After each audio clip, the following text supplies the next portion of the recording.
Hello, मुझे सुनने वाले, मेरा नाम निशा है।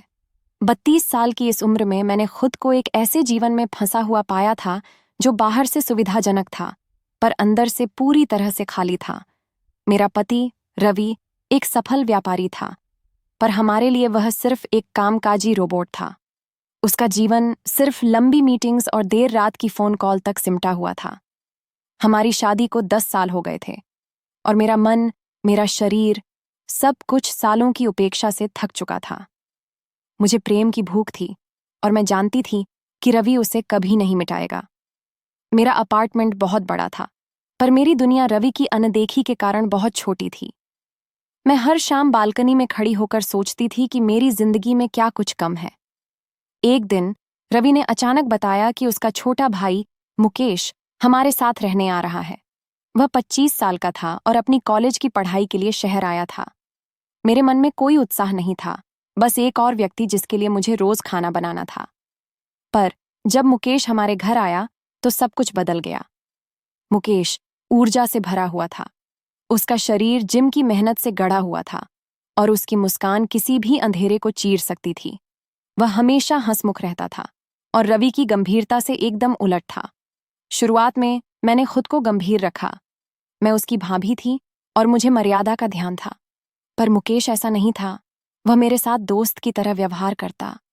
वह मेरे बनाए खाने की तारीफ करता, मेरे साथ मजाक करता।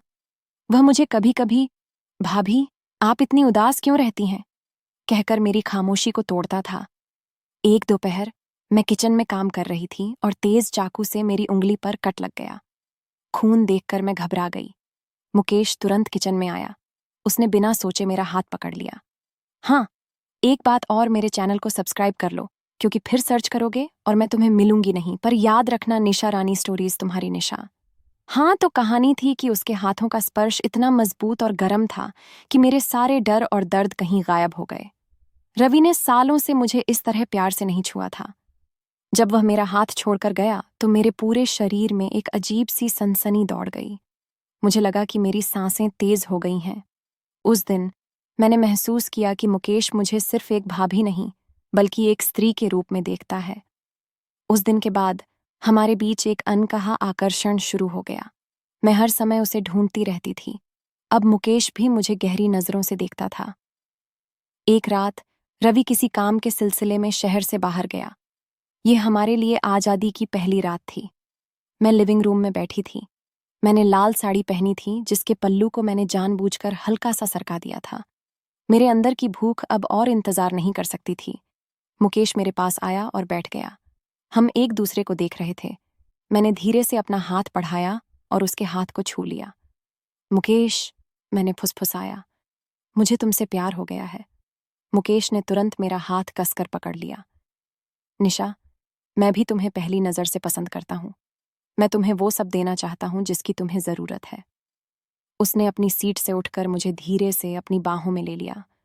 गले मिलना। मैंने उसके मजबूत शरीर पर अपना सिर टिका दिया। उसने मुझे थोड़ा दूर किया और फिर धीरे से मेरे होंठों को छुआ।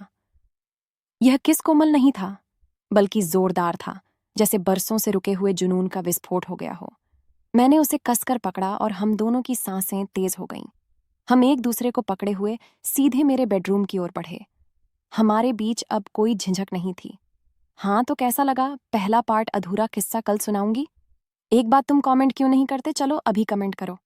Bye, good night and